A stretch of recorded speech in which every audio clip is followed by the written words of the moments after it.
Hello দর্শক, সবাইকে স্বাগতম আমাদের আজকের রিভিউ ভিডিওতে।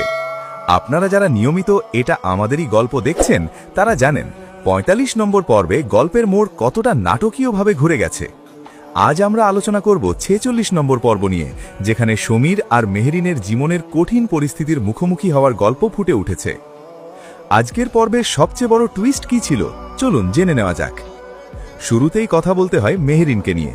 কর্মক্ষেত্রে তার বসের ব্যবহার এবং তার শাশুড়ির অসুস্থতাকে নিয়ে তুচ্ছতাচ্ছিল্য করাটা ছিল চরম অমানবিক। মেহরিন যে মাথা নত না করে চাকরিটা ছেড়ে দেওয়ার সিদ্ধান্ত নিয়েছে, এটি সত্যিই প্রশংসনীয়। এই দৃশ্যটি আমাদের শেখায় যে আত্মসম্মানবোধের চেয়ে বড় কিছু নেই। আপনাদের কি মনে হয়, মেহরিনের এই সিদ্ধান্ত কি ঠিক ছিল? কমেন্টে অবশ্যই জানাবেন। অন্যদিকে ৪৫ নম্বর পর্বের শেষে আমরা দেখেছি সমীর জানতে পারে যে ফাহাদ প্রতারণা করে তাদের বাড়ি বিক্রি করে দিয়েছে।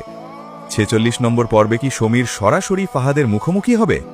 ফাহাদের এই ধূর্ততা আর সমীরের বাবা মায়ের কষ্ট দর্শক হিসাবে আমাদের আবেগপ্রবণ করে তুলেছে।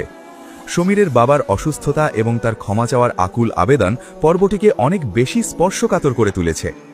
এখন প্রশ্ন হচ্ছে, সমীর কি গ্রামে ফিরে তার বাবা মায়ের কাছে পৌঁছতে পারবে, নাকি ফাহাদের ষড়যন্ত্র তাদের সম্পর্কের মাঝে আরও দেওয়াল তৈরি করবে? আমার মনে হয় ৪৬ নম্বর পর্বে সমীরের চরিত্রের একটি বড় পরিবর্তন দেখতে পাব, যেখানে সে তার অহংকার ভুলে পরিবারের কাছে আত্মসমর্পণ করবে।